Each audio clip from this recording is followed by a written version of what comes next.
For decades, scientists have advanced the evolutionary theory of origins. Of an Earth that formed by slow cooling of molten mass over 4.5 billion years to make the foundation rocks of the continents, the granites. Of life that began spontaneously in some primeval sea and then evolved over hundreds of millions of years to produce the many life forms we see on the Earth today. Of the eons-long formation and drying up of these primeval seas to produce sedimentary rocks such as in the Grand Canyon, with the canyon itself carved by the Colorado River over millions of years. Of coal and oil deposits, buried in sedimentary rocks around the world, which presumably required millions upon millions of years to form from the accumulation and decomposition of vegetation existing in ages past. But have scientists considered all the evidence in arriving at their theory of an anciently evolving Earth? What if there was evidence in the granites themselves that showed they formed rapidly instead of by slow cooling? What if there was evidence that these sedimentary formations composing the Grand Canyon were deposited quickly instead of slowly? What if there was evidence the canyon itself was carved over a short time by rapid erosional processes? What if there was evidence revealing that coal and oil can form rapidly and did so recently? What if there was evidence that dinosaurs existed not millions of years ago, but just a few thousand years ago? And what if it was found that natural laws, the glue which holds the evolutionary framework together, cannot explain everything in Earth history? We would then be forced to consider another model of Earth history, one that would acknowledge the possibility that geological rates of change in the past were much greater than those observed today. In this scenario, it would take much less time for various geological events to occur. We would then have all the ingredients for concluding that the Earth is actually quite young. But is there any published scientific evidence which challenges the evolutionary view of an ancient Earth and supports a young Earth? Scientist Dr. Robert Gentry, while working at the Oak Ridge National Laboratory in Tennessee, has found just that, publishing evidence which challenges the long time period of Earth's history. In 1977, the Research Communications Network published a special breakthrough report on the results of Dr. Gentry's scientific publications, characterizing their implications as follows. Current physical laws may not have governed the past. Earth's primordial crustal rocks, rather than cooling and solidifying over millions of years, crystallized almost instantaneously. Some geological formations thought to be 100 million years old are in reality only several thousand years old. Grant these propositions and any researcher will tell you the entire structure of the historical natural sciences would dissolve into formlessness. Few certainties would remain. Yet these very possibilities, and others equally challenging, have been suggested in a remarkable series of papers published over the past several years in the world's foremost scientific journals, Nature, Science, and Annual Review of Nuclear Science, among others. From Research Communications Network, Breakthrough Report 1977. Part of Dr. Gentry's work referred to in this quote pertained to his work with coalified wood from what is known as the Colorado Plateau, a broad geographical region encompassing parts of Colorado, Utah, Arizona, and New Mexico. Using the microscope and more advanced laboratory equipment, he analyzed these specimens of coalified wood for various types of radioactivity. His results help us to understand how long it takes coal to form, the age of the coal, and the age of the Earth itself.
diverse, vast energy resources. Before we can answer the question as to the age of coal and the time of its formation, we need to ask the question, where did coal come from? Here in this coal mine in Price, Utah, we have the answer. Here is a log, almost completely turned to coal. There are thousands of such logs in this mine and in other mines here in the Price area. This fact tells us that given the right conditions of pressure and temperature and water and time, that wood and other vegetation will turn to coal. The question is, how long did it take for that to happen? Robert Gentry and his son David, an associate in his father's work, explore this topic together. To answer this question, we need to look at coalified wood specimens from uranium mines instead of coalified wood, like this log, from one of the coal mines here in the Price, Utah area. This coalified wood specimen comes from La Salle, Utah, a uranium mine. Its presumed geologic age is around 140 million years. This specimen of coalified wood comes from a uranium mine in the Temple Mountain area here in Utah. Its presumed age is also 140 million years. But look how closely this specimen resembles this other piece of wood. They're nearly identical. It's interesting to note that this other piece of wood was derived from a fresh piece of wood like this, just a few weeks ago. This close similarity raises an important question. Is it really true that this piece of coalified wood from La Salle, Utah, and this piece of coalified wood from Temple Mountain, Utah, are really 140 million years older than this piece of wood which David and I recently obtained in some of our experiments? Not really. Locked in these and other coalified wood specimens from uranium mines is some remarkable evidence that tells quite a different story. To see that evidence requires that the coalified wood specimens be mounted in epoxy, thinly sliced, and then placed on glass slides for observation under the microscope. Under the microscope can be seen discolorations produced by radioactive particles ejected from tiny centers. Some are circular, others are elliptical, as can be seen in these photographs. These circular and elliptical halos required a special sequence of events to form, so special, in fact, that they completely overthrow the idea of an ancient age of coal, pointing instead to coal's recent formation, geologically speaking.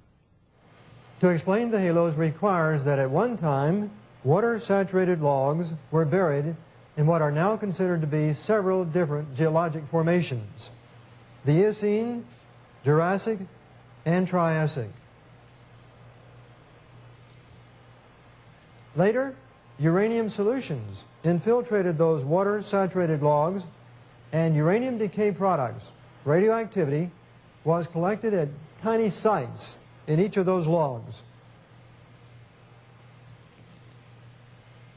That radioactivity decayed over the next several months to a half year, ejecting particles and producing spherical radiation-damaged regions, halos around those tiny sites. In cross-section, they appear to be circular.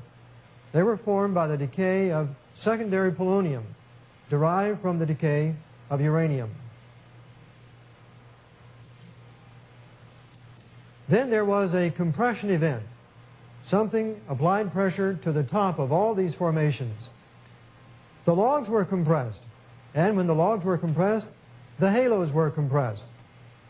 This brings us to an important point. We know that these logs had not turned to coal at the time the compression occurred. Here's a piece of coal.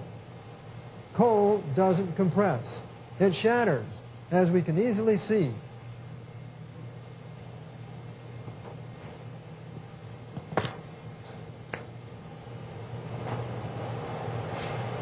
All the information we've seen thus far would indicate that these events were simultaneous in all these geologic formations.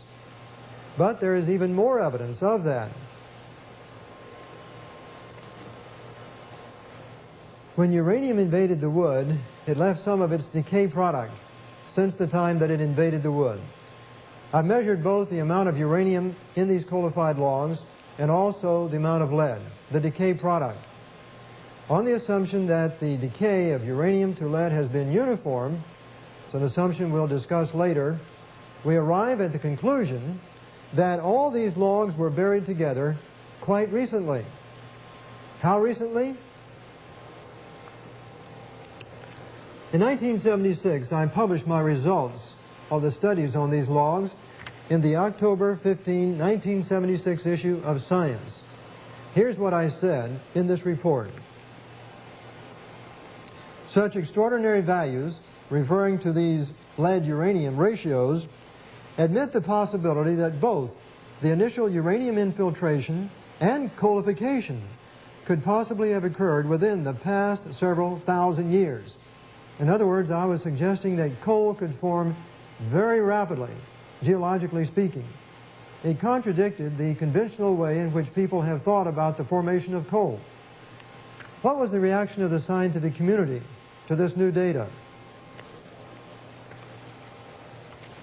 I received a letter from Professor Raphael Kazman of Louisiana State University several months later, January 27, 1977. Dear Dr. Gentry, I have been patiently scanning the letters section of Science since the publication by you and your colleagues of your findings on radio halos. The silence is deafening. I think it can be interpreted as stunned silence. Your results will not greatly trouble the engineer, but the impact on the science of geology in possibly changing the accepted views as to the duration of geologic time will be felt for many years. Very truly yours, Raphael Kazman. Soon thereafter, Professor Kazman organized a symposium. It was entitled, It's About Time, 4.5 billion years. Is the Earth really 4.5 billion years old? When the results of the symposium were written up and published in the September 1978 issue of GeoTimes, here's what was said. However, since the deposits from which the coalified wood was obtained are considered to be at least of Cretaceous age and possibly of Jurassic or Triassic age, the ratio between uranium-238 and lead-206 should be low.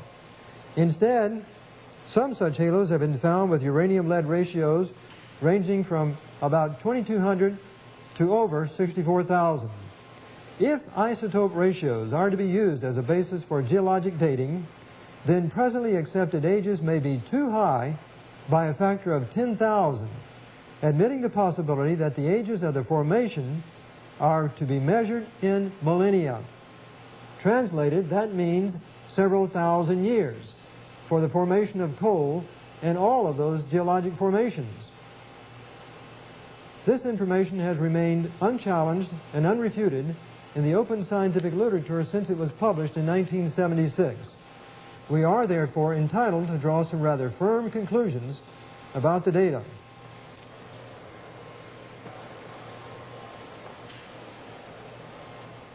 Geologists have assumed the Eocene was about 60 million years ago, the Cretaceous about 110 million years ago, the Jurassic 160 million years ago, and the Triassic 225 million years ago.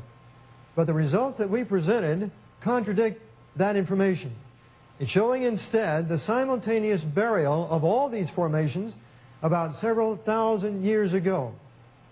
These results pertain to the origin and age of coal wherever it is found. Catherine Hill Bay, Australia. Not far from this coastal area near Flat Rocks Point is an object of extreme geological interest, an ancient tree. The fossilized remains of this tree can be seen extending through over 12 feet of sedimentary layers between two coal seams located here. Years ago, when a mining company excavated the layers exposing the tree, the bottom of the tree could be seen extending down to the lower coal seam. Since that time, the lower part of the tree has broken off. Even now, in its reduced length, The tree extends through layers geologists normally theorize to have taken hundreds of thousands of years to accumulate. But these layers could not have taken long ages to accumulate because the tree would have rotted long before the sediments would have had time to accumulate around it. Rather, this tree is mute testimony to its catastrophic burial by at least 2 sequences of volcanic ash deposits. As the evidence indicates, the tree was probably buried in a series of closely spaced volcanic ash flows, perhaps similar to the catastrophic burial of thousands of trees at Mount St. Helens in Washington state. But if coal did form rapidly, we expect to find places where geologists have encountered extreme difficulties in explaining its origin by slow accumulation of vegetation. So let's take a closer look at the evidence for coal formation as it occurs in the spectacular Powder River Basin in Wyoming and Montana. The Amax Eagle Butte open pit mine near Gillette, Wyoming, exposes the vast coal reserves made visible by the strip mining methods used here. The Eagle Butte mine boasts of coal layers or seams with thicknesses ranging up to 120 feet. Eagle Butte mine is part of a much larger coal-rich area known as the Powder River Basin. This gigantic 10,000 square mile reserve, situated between the Black Hills of South Dakota on the east and the Bighorn Mountains on the west, extends northward to the Yellowstone River in Montana and southward to Casper, Wyoming. The immensity of the Powder River Basin coal deposits has attracted the attention of geologists for decades. Such interest was documented in the May 1993 issue of Earth magazine. The article, Powder River Coal, Geologic Enigma, Environmental Dilemma, included these statements. Powder River's coal seams run remarkably thick and unsullied by other material. Usually unwanted sediment such as clay washes over a deposit before coal seams can get very thick. But Powder River coal is packed in immense strips, some more than 200 feet thick. These seams stretch vast distances up and down the basin. They're hundreds of miles long. They're 50 miles wide, says James McClurg, a geologist at the University of Wyoming. They're not little pods of an acre or two. They're immense things. McClurg, who studied the basin for more than a decade, says no other place in the world has as many seams 50 feet or more thick. But the Powder River Basin is not only an economic resource. To geologists, it's also an intriguing scientific enigma. Geologists have been studying the basin for more than a century, largely to answer a baffling question. How did the seams get so massive? Or more precisely, why weren't the seams diluted by influxes of clay and other impurities before they thickened? As McClurg puts it, how on earth did things remain constant enough so that you can get 200 feet of coal? The genesis of any kind of coal demands a precise sequence of events, however. If you don't get all of them, you don't get coal, explains McClurg. And to get seams more than 200 feet thick, low in impurities and low in sulfur, is a remarkable achievement. He adds, it would be like blindfolding yourself, spinning around and hitting the center of a dartboard 100 times in a row. But if coal did not form slowly, is there any laboratory evidence showing that it can form rapidly? In this demonstration, Robert and David Gentry begin to answer this question. Earlier we took a piece of wood like this, inserted it in this steel pipe, added some water,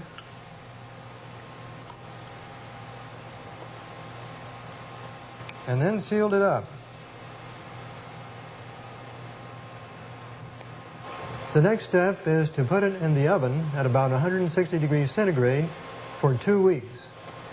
Now we're ready to examine the results of this experiment.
As we can see, this wood is now darker in color.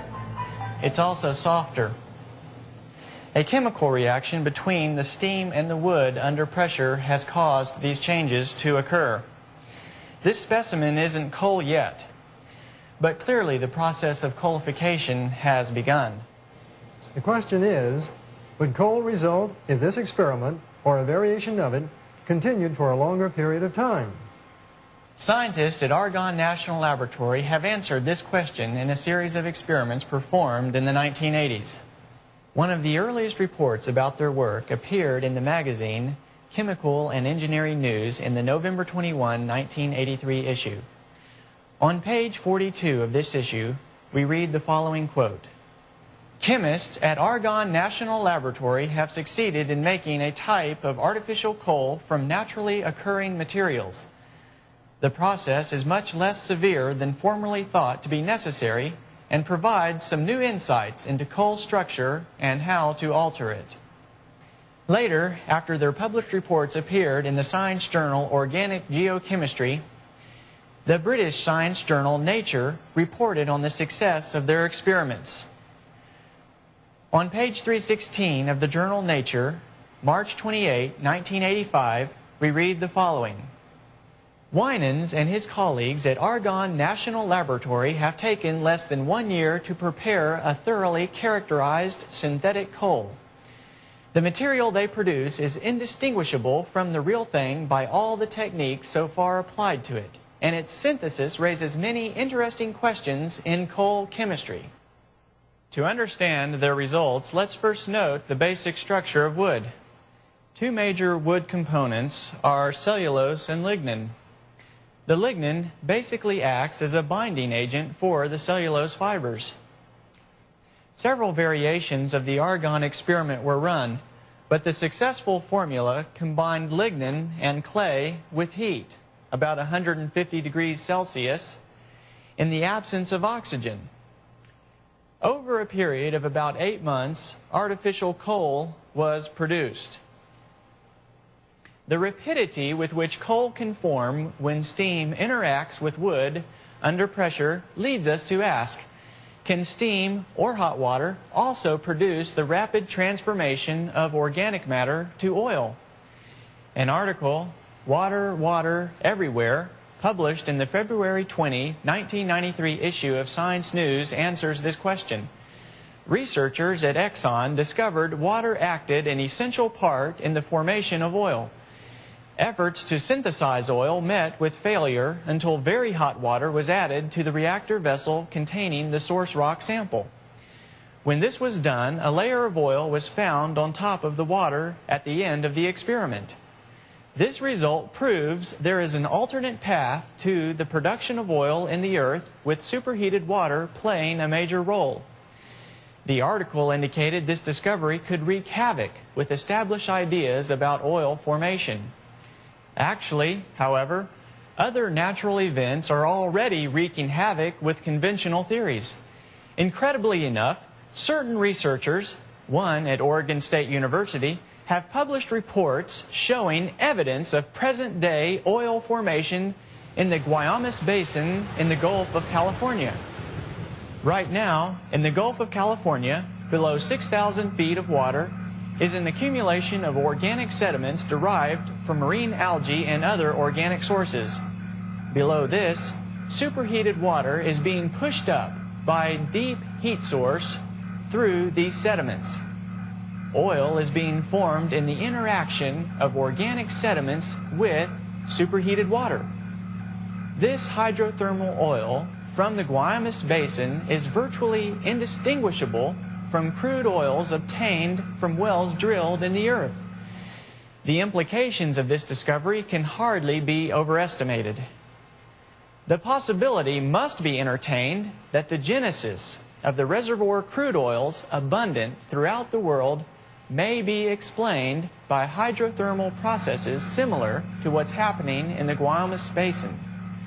But instead of an open dispersion of oil directly into the seawater, a closed system could easily be visualized where a reservoir of crude could be collected. It is conceivable that a worldwide flood was instrumental in the production of the tremendous oil reserves of the Middle East and elsewhere. The vast amounts of vegetation buried by such a flood, mixed with superheated water similar to that detected in the Guaymas Basin, could produce oil in the volumes we see today. Depending on the burial conditions, the organic matter would be transformed to either oil or coal. Is there a model of Earth history incorporating these features? One which allows the formation of the world's large oil and coal reserves over a much shorter time than has been previously thought possible? What about a model based on the record of Earth's history given in Genesis? The Bible describes Earth being called into existence about 6,000 years ago, and Earth originally covered with lush vegetation, then devastated by a worldwide flood about 1,700 years later. This timescale certainly fits with all the scientific discoveries I've made, and just as certainly, water once covered this Earth. In 1927, Noel Odell discovered marine shelly fossils near the very top of Mount Everest. Mountains rising out of the waters is how the Bible describes the end of the worldwide flood. According to that description, the shells near the top of Mount Everest are no surprise at all. And coal and oil, are they the result of the rapid devastation and burial of lush vegetation by a worldwide flood? If so, what about the worldwide flood could have caused such rapid burial? The Bible speaks of the fountains of the great deep breaking out, a strong reference to volcanic eruptions in the pre-flood ocean basins. This is significant because ocean survey researchers recently found an area on the Pacific Ocean floor thickly concentrated with over 1,000 volcanoes. The size of this area is approximately the same as Washington State. Additional ocean floor surveys may well yield many more such discoveries. The likelihood of extensive volcanic activity during the biblical flood leads us to consider one of the most famous volcanic eruptions in modern time. On May 18, 1980, a giant landslide on the north face of Mount St. Helens in Washington State accompanied an explosion equivalent to 20 million tons of TNT.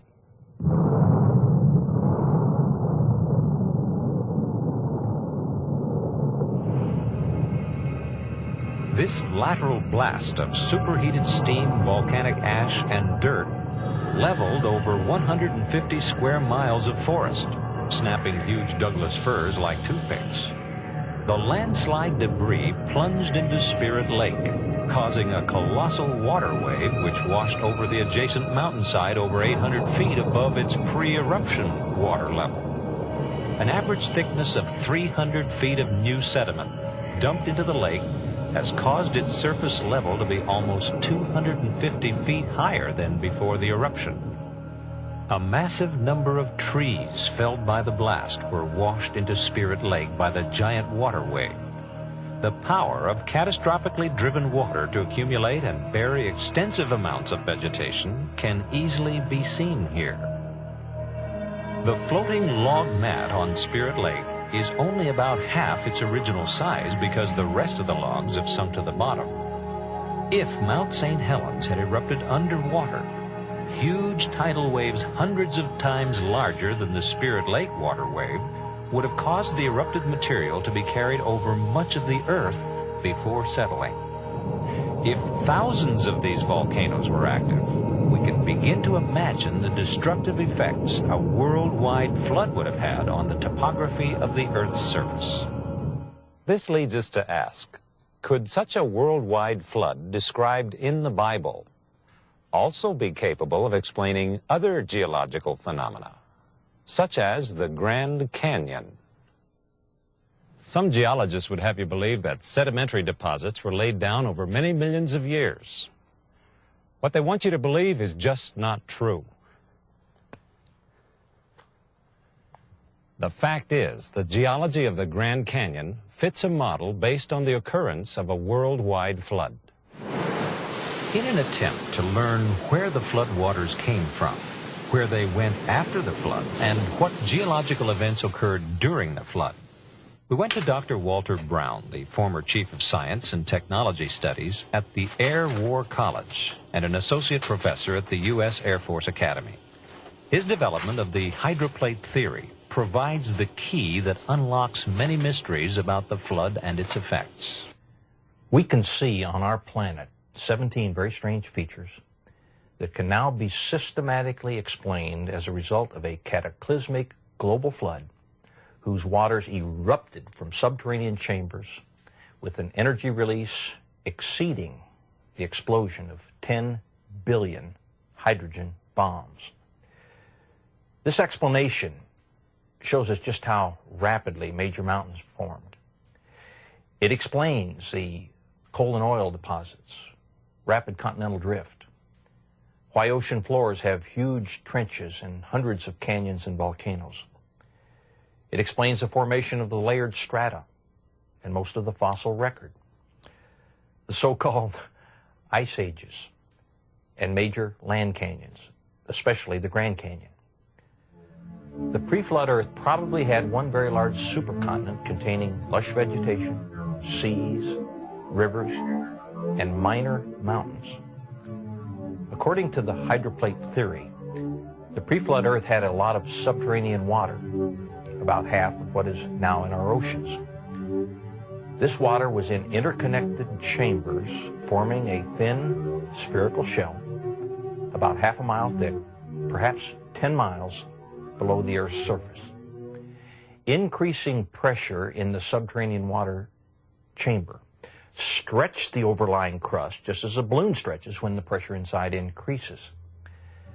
Failure in the crust began with a microscopic crack which grew in both directions at about 3 miles per second. The crack, following the path of least resistance, encircled the globe in about 2 hours. As the crack raced around the Earth, the overlying crust opened up like a rip in a tightly stretched cloth. The subterranean water was under extreme pressure because of the weight of the 10 miles of rock pressing down on it. So the water exploded violently out of the rupture. Calculations show that all along this globe-encircling crack, fountains of water jetted supersonically over 20 miles into the atmosphere. The spray from this enormous fountain produced torrential rains such as the Earth has never experienced before or after. The Bible states that all the fountains of the great deep burst open on one day. And it describes these events about 4,500 years ago, which we can now tie together scientifically in cause and effect order as the hydroplate theory. The fountains of the great deep and the expanding steam produced violent winds. Some of the water jetting high above the cold stratosphere froze into supercooled ice crystals and produced some massive ice dumps, burying, suffocating, and instantly freezing many animals. The high-pressure fountains eroded the rock on both sides of the crack and even threw up the limy contents of many pre-flood seas. Huge volumes of sediments settled out of this muddy water all over the Earth. These sediments trapped and buried plants and animals, forming the fossil record. The flooding uprooted vegetation, moving it to regions where it accumulated and quickly became coal and oil by processes we can duplicate in the laboratory today.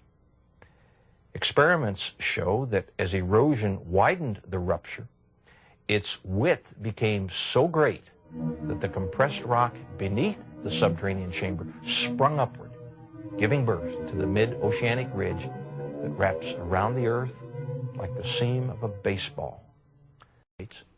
Still with lubricating water beneath them, slid downhill away from the rising mid-Atlantic ridge. After the massive, slowly accelerating continental plates reached speeds of about 45 miles an hour, they ran into resistances, compressed, crushed, thickened, and buckled.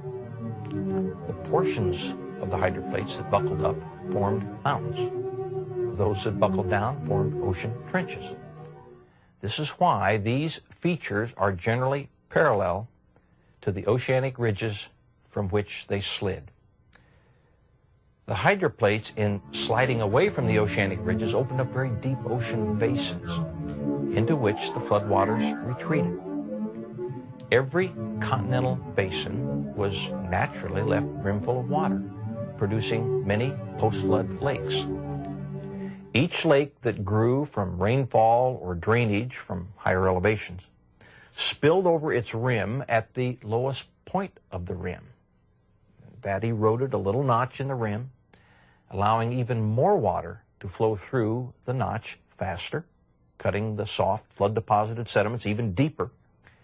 This process accelerated until all the lake's water dumped through a very deep slit, forming a canyon.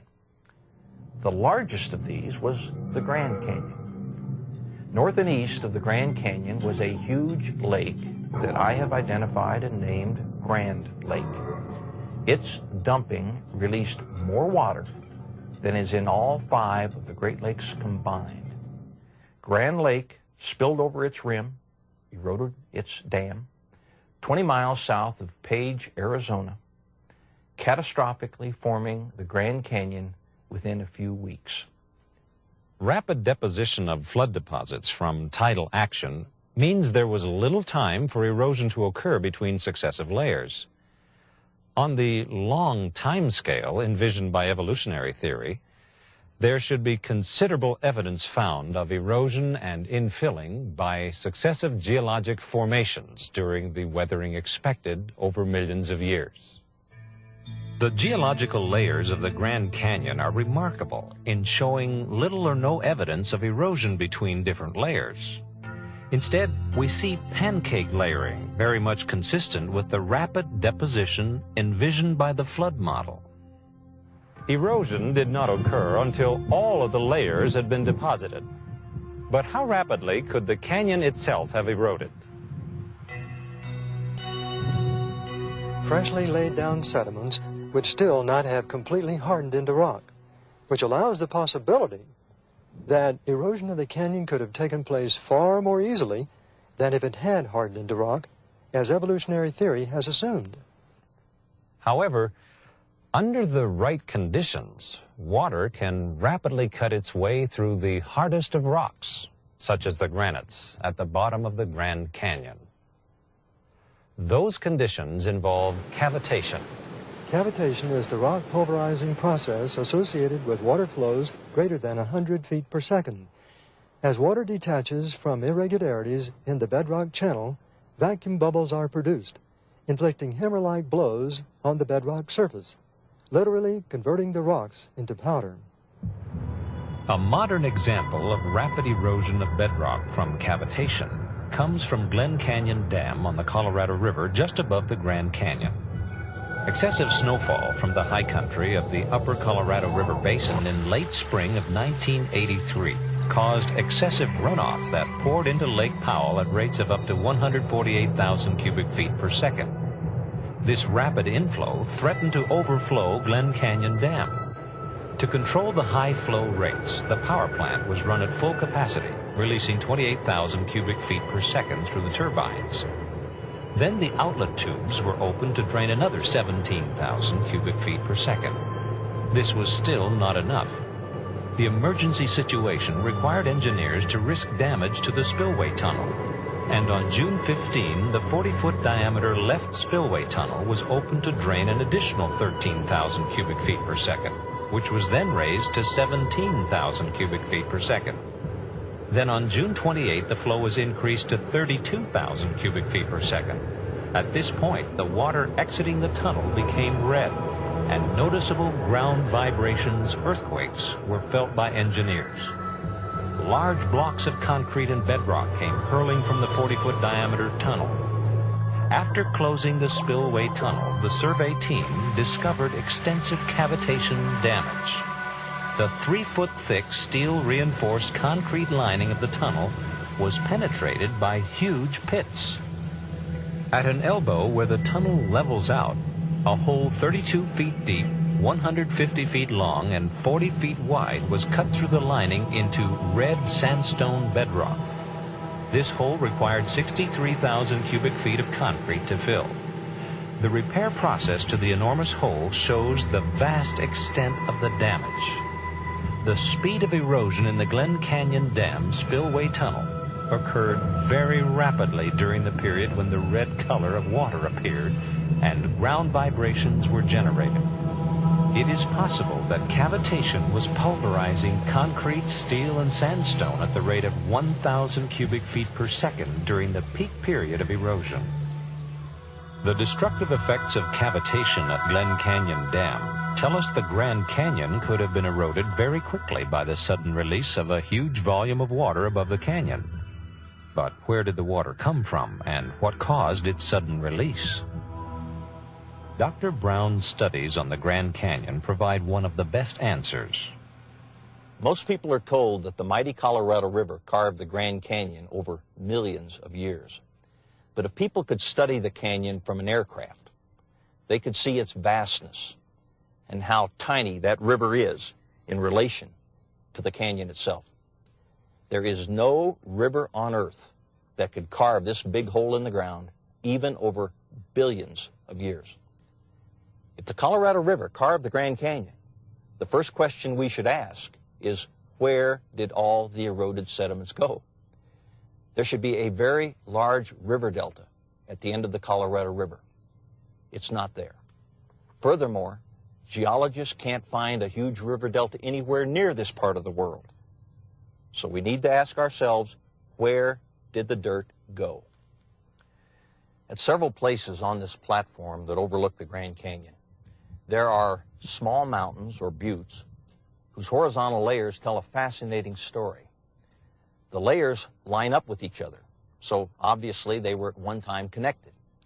Something must have come along and removed a several thousand foot thick layer of softer material that was once where we now are. So we need to explain not only where the dirt from inside the vast 200-mile-long canyon went, but also where did the thousands of feet of dirt go that was once above where we are now and spread out for tens of thousands of square miles. This particular formation, called Red Butte, not only still has some of these horizontal layers, but there is another clue sitting on top. The topmost layer is a lava flow. Lava only flows downhill. Therefore, at one time, the land surrounding the top of this butte must have been even higher. So again, where did all that dirt go? Grand Lake spilled over and eroded its dam catastrophically, forming the Grand Canyon to the southwest within a few weeks. One other large post-flood lake that geologists recognize was once near here was Hopi Lake. As Grand Lake catastrophically dumped, I believe it eroded the western boundary of Hopi Lake, causing it to also spill out. Where did all the dirt go? It was spread out over southern Arizona and parts of California and Nevada rapidly. The evidence supporting the biblical worldwide flood about 4,300 years ago is mounting. For the Grand Canyon, the flood explains how the sedimentary layers were rapidly deposited as the waters rose, and how they were quickly eroded as the waters subsided. We have also seen where the dirt went. And just as we have seen evidence of the rapid burial of pre-flood vegetation to produce today's coal and oil, we will now see fossil evidence of rapid burial of pre-flood life forms. Indeed, some of the most remarkable evidence of rapid deposition of flood sediments comes from well-preserved fossils found in certain parts of the earth. Perhaps the best fossil evidence for the rapid burial of plant and marine life is found in southwestern Wyoming at Fossil Butte National Monument. During the past 100 years, scientists and private collectors have collected thousands of almost perfectly preserved fossils from sites within the monument, especially here at Fossil Butte itself. It's an amazingly diverse collection of fossil turtles, palm fronds, crocodiles, leaves, insects, branches with nuts still intact. There are even fossil stingrays, whose skeletons of cartilage are known to disintegrate rapidly, proving that burial of all these life forms was indeed quite rapid. But this isn't all. Perhaps the most spectacular evidence of rapid burial of all the fossils within the monument are the billions of the more than 20 kinds of fish. This slab of rock in the Monument Visitor Center, which measures about 9 feet by 5 feet, shows vividly just a few of that number. Amazingly, many of the fish retain not only their entire skeletons, but their teeth, delicate scales, and skin as well. The vast number of fossil fish at Fossil Butte has left evolutionary geologists with a vast unsolved mystery. In 2 sections entitled Ideal Conditions for Fossil Making and Unsolved Mysteries, the National Park Service's brochure on Fossil Butte reveals the contradictions that result when using an ancient Earth time frame to explain rapid burial. On one hand, it speculates on the existence of a lake, wherein many animals and plants probably died natural deaths. On the other hand, the evidence forces the conclusion that, on several occasions, huge numbers of fish were killed suddenly. The brochure then equates those several occasions to rapid burial by precipitation of calcium carbonate, the primary rock mineral enclosing the fossils, year after year for hundreds of thousands of years. This is a truly incredible scenario, to have such a vast number of fish reproducing within a short time, only to be wiped out by a succeeding catastrophe a year or so later, and this to be repeated several 100,000 times. Paleontologists should long ago have seen the fallacy in this scenario, if for no other reason, because of the beautifully preserved fossil palm fronds. Put very simply, palm trees don't grow in water, and their fronds are not ripped off by gentle breezes. Only a catastrophe of huge proportions can account for the perfectly preserved fossils at Fossil Butte. The rocks there are, like many in the Grand Canyon, primarily calcium carbonate. They all had a common source, the interaction of volcanic gases with lime thrown up from the basins of the pre-flood seas. This commonality, together with the evidence of rapid deposition and burial, tells us plainly that Fossil Butte and the Grand Canyon originated in the same great event, the catastrophe of the worldwide flood. But is there any other evidence which would confirm that Fossil Butte is only as old as the flood? The answer is yes. Geologists have repeatedly identified the Fossil Butte site as belonging to the Eocene, which they assume was 50 to 60 million years ago. But we have already seen from my studies on coalified wood and the chart on the collapse of geologic time that the Eocene fits into the framework of a worldwide flood only several thousand years ago. So there is no question that the entire Fossil Butte occurrence fits only within the framework of a worldwide flood and a young age of the Earth. And there is more. Not everything was buried on the first day of the flood. The waters were rising for 40 days. Land animals large enough to survive part of that period left a remarkable record of their efforts to escape the flood's rising waters. That record is found in coal, and it is truly fascinating.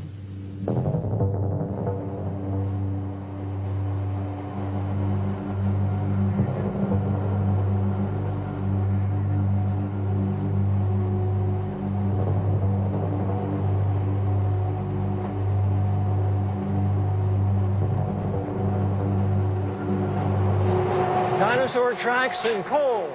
Amazing. Extraordinary. How in the world did they ever get there? Obviously, in the past, there was a huge seam of vegetation in this area. Dinosaurs were walking around on top of that vegetation before it turned to coal. But how long ago was that? How old are the dinosaurs? That's what we want to know. This other dinosaur track tells the story. It's right adjacent to one of these coalified logs here in this coal mine in Price, Utah. In fact, it's only about 100 feet away from the coalified log that we saw earlier. So we know that whatever the age of the coalified wood, the dinosaurs were of the same age.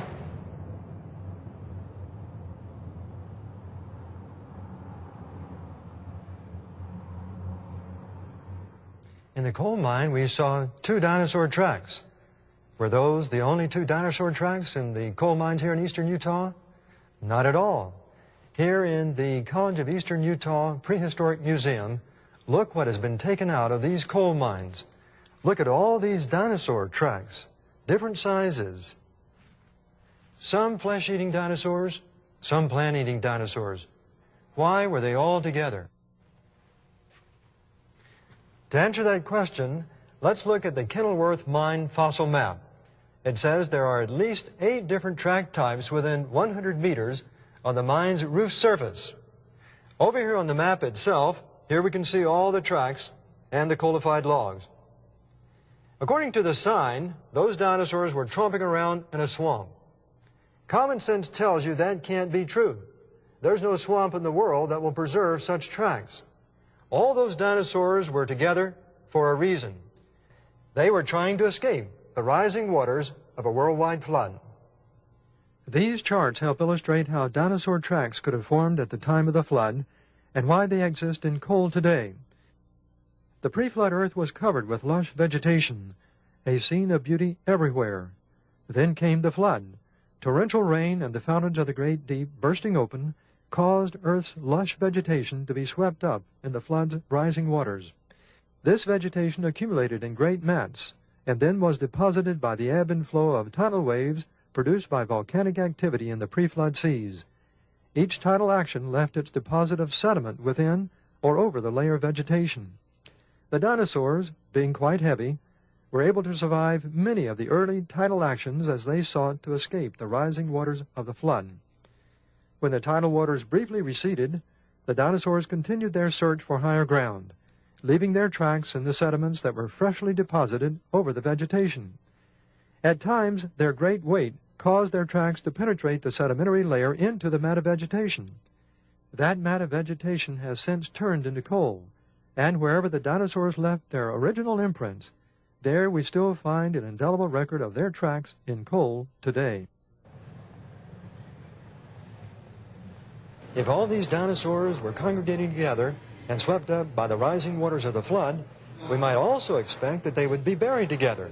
And indeed, here at Dinosaur National Monument in Vernal, Utah, we see a giant fossil dinosaur graveyard.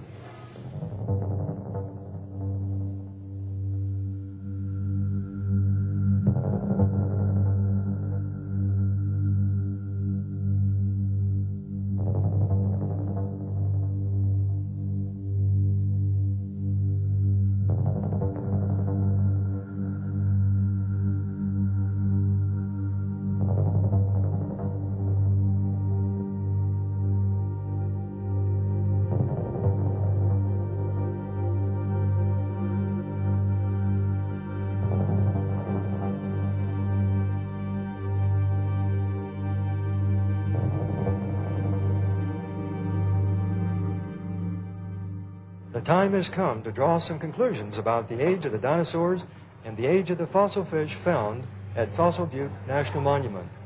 Here at Dinosaur National Monument, there's a sign that says these dinosaur bones are 145 million years old, the so-called Jurassic era. But we know that can't really be true at all. Remembering our early results on the coalified wood, there we found the collapse of geologic time. The Eocene, the Cretaceous, the Jurassic, and the Triassic, we found were all together only several thousand years ago. The fossil fish in the Eocene, the dinosaurs in the Cretaceous, the Jurassic, and the Triassic, all again collapsed to just several thousand years ago, buried at the time of the worldwide flood. This evidence disputes the whole evolutionary theory of life's origin and development. But some may ask, hasn't science proven dinosaurs lived hundreds of millions of years ago? It's just the opposite, according to the new evidence described by Dr. Andrew Snelling of the Creation Science Foundation of Australia. This May 1995 issue of the journal Science has a picture of a bee enclosed in amber. It's similar to the bee in the specimen of Dominican amber that we have here. Geologists think that both specimens are between 25 and 40 million years old. And now that's a big problem for them because they have now extracted from the abdomen of the bee bacteria, live bacteria. This result supports earlier findings of over 1,000 types of bacteria from other insects, some that date with the dinosaurs. Until now, many evolutionists thought those findings were due to laboratory contamination. They just couldn't believe bacteria could survive for tens or hundreds of millions of years. But this new result, coming after 4 years of careful analysis, rules out laboratory contamination. As a scientist, the reason why I believe the bacteria were found in the bee in the Dominican amber and in other fossils previously of the same age as the dinosaurs is because they're really all quite young. These have to be the result of being encased and buried in a worldwide flood, a catastrophic flood only several thousand years ago. All this agrees with the evidence for the young age of oil and coal that we've already seen, and clearly is consistent with the view that the varied life forms found in nature originated with the supernatural events of Creation Week only about 6,000 years ago. At this point, many may wonder how this startling summation can be reconciled with the evolutionary view of Earth history. They may ask, do we not know from radiometric dating that Earth's basement rocks, the granites, formed repeatedly at different times and places over billions of years of evolutionary time? And do we not know that using these same methods that the fossils and sedimentary rocks are hundreds of millions of years old? The answer is a clear-cut no to both questions. Neither granites nor fossils have ages stamped on them when they are collected. The ancient radiometric ages that scientists have accepted for so long have never been scientific facts. Factual scientific information is derived from laboratory experiments. Radiometric age dating is really just an arithmetic calculation. It is composed of a laboratory measurement, the amount of lead divided by the amount of uranium. Both of these are ascertained in the laboratory. The other variable is supposedly a constant. It assumes a constant decay rate. The age is then calculated as the product of that constant times the ratio. Only the ratio is measured in the laboratory. If this constant here is really not a constant but a variable, then the age is meaningless, and the radiometric ages are just so much radiometric fiction. Evolution assumes granites formed by slow cooling over billions of years.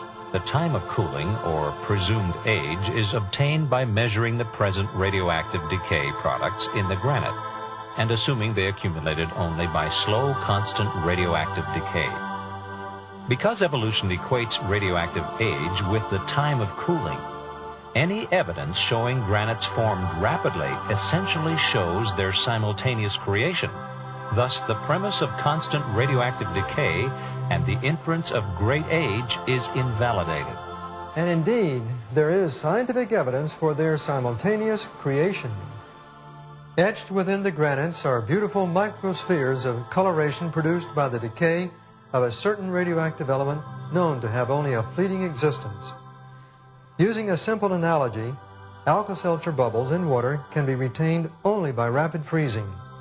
Similarly, the microscopic record of fleeting radioactive decay in the granites is there only because these rocks were instantly created in solid form. If these rocks had formed by slow cooling, as evolution claims, the radioactive traces would have disappeared in the melt without leaving any visible record. This record of instantaneous creation is found in granites worldwide. Moreover, its existence in granites of vastly different radiometric ages shows they were all created at the same time. This collapses the whole foundation of geologic time. The hundreds of millions of years of cooling time that geologists have thought necessary to form the giant monolith El Capitan is reduced to less than a few minutes. How does this creation evidence impact on the age of the Earth? Very significantly. Simultaneous creation of different granites tells us that the various radiometric ages are in error. Something is wrong. Earlier we found there was only one uncertainty in radiometric age calculations. That uncertainty was the assumption of a uniform decay rate. Now we know that there was a change in the decay rate sometime in the past. My view is that indeed at the time of the flood, there was a vast change, an increase in the radiometric decay rate. Radioactivity then cannot be used for age dating until after the end of the decay rate change. Any effort to use radioactivity for age dating prior to that time is certainly to end with an erroneous result. Other evidence relating to the decay rate change and a young age of the Earth comes from my studies of granite cores taken from a deep drill hole in New Mexico. In the 1970s, the Department of Energy drilled a deep hole down to around 14,000 feet for the purpose of seeing whether they could extract energy from heat deep in the Earth. I obtained samples from depths of 3,148 feet down to over 14,000 feet.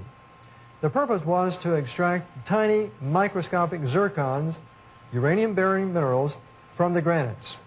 The results of my investigations on these zircons were published in Geophysical Research Letters in 1982.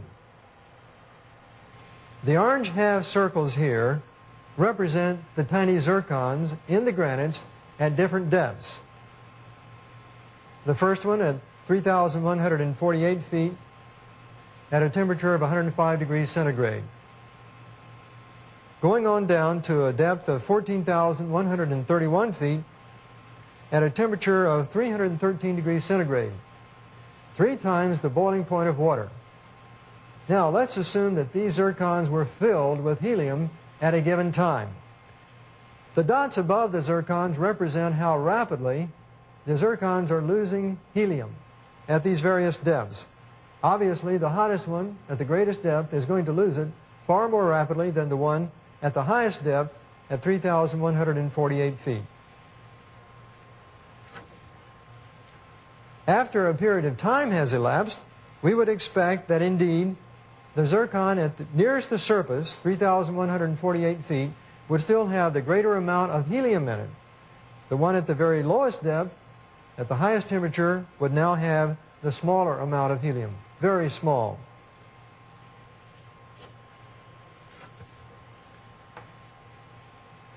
This last chart shows the actual experimental results, that we haven't found any helium whatsoever in the zircons at the greatest depths. We did find some at the first 3 depths, down to 197 degrees centigrade. Let's stop just for a moment and see if we can understand what was going on. Helium was being generated as uranium was decaying in these zircons. So the amount of helium in these zircons at various depths tells us something about the time at which the granite has been in existence at this particular temperature. The actual physical experimental results are shown now in the next chart.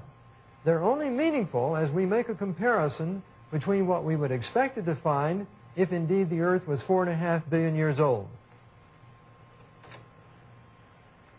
On the left we see the amount expected if the Earth was 4.5 billion years old. Only a very, very small amount. What we have pictured here is really a guesstimate, an approximation. There are so many variables relating to something supposedly that far back that we can't be very, very precise.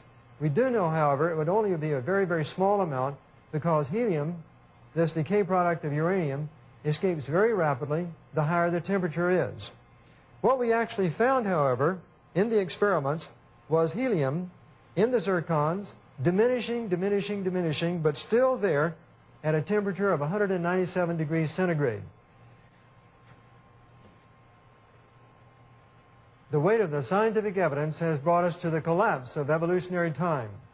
There is a young Earth creation time scale. The radiometric ages of the granites, stretching from 80 million to 4 billion years, is invalid. These granites, from Yosemite to the basement rocks of the Grand Canyon, to Japan and India, to the granites of Europe and Russia and Canada, were all the product of a simultaneous creation. We haven't proved that the Earth is 6,000 years old, but we have found evidence that is consistent with a 6,000-year age of the Earth. And we have shown that a several billion-year age of the Earth is scientifically incorrect. We've captured only a brief glimpse of the various lines of scientific evidence that point to the truth and accuracy of the biblical record of Earth's recent creation and the Great Flood. Brief though our glimpse has been, the conclusion has been certain. The radioactive traces in coalified wood collapse the geological timescale for life on Earth from hundreds of millions of years to just thousands. The occurrence of the worldwide flood explains the rapid accumulation of vegetation responsible for Earth's vast coal and oil reserves. The young age of coal and its rapid formation in the laboratory, as well as the oil now forming in Guaymas Basin off the California coast, fits only into a young, not ancient, age of the Earth. Dinosaurs, their fossils buried in mass graveyards, and their tracks in coal are a mute reminder of the futile attempts of these creatures to escape the rising waters of a worldwide flood. The excess helium in deep granites provides concrete evidence the Earth's crustal rocks are young, thus powerfully disproving the whole concept of an anciently evolving Earth. And finally, the fingerprints of creation, also found in the granites, the very rocks the Bible speaks of as Earth's foundation rocks, confirm these rocks were all the product of the same creation. This fact invalidates evolution's basic assumption of uniform radioactive decay and collapses the whole structure of evolutionary time. We must conclude, therefore, that evolution's 4.5 billion year age of the Earth is nothing more than science fiction. Prior to viewing this evidence, perhaps few would have believed that the granite monoliths of Yosemite were part of Earth's creation about 6,000 years ago. This is somewhat understandable, seeing that we live in a secular world dominated by the belief that science supports the evolutionary view of an ancient Earth. But now that this evidence for creation and a young Earth has exposed evolution's fundamental flaw, we realize there has always been a bridge connecting science with biblical creation. Why didn't we recognize it sooner? It seems we were blinded by the idea we could explain all of Earth history by the natural laws that we now experience. We forgot that God's infinite creative power is far above our limited understanding of the universe and the laws which govern it. So things that fitted into evolution were emphasized, so much so that it seemed natural law really did explain everything. The hard things that couldn't be explained were put on the back burner. We tended to forget them, thinking they would someday be solved. What we failed to admit to ourselves is that many of those hard things were really impossible to explain within the framework of evolution, that they were actually evidence for either creation or a worldwide flood. The evidence presented has given us reason to rethink our beliefs about origins based on valid scientific data. Clearly, the belief system that fits all the scientific facts we presented is the record of creation given in Genesis and repeated by Moses in Exodus 20:11. For in 6 days the Lord made heaven and earth, the sea, and all that in them is, and rested the seventh day.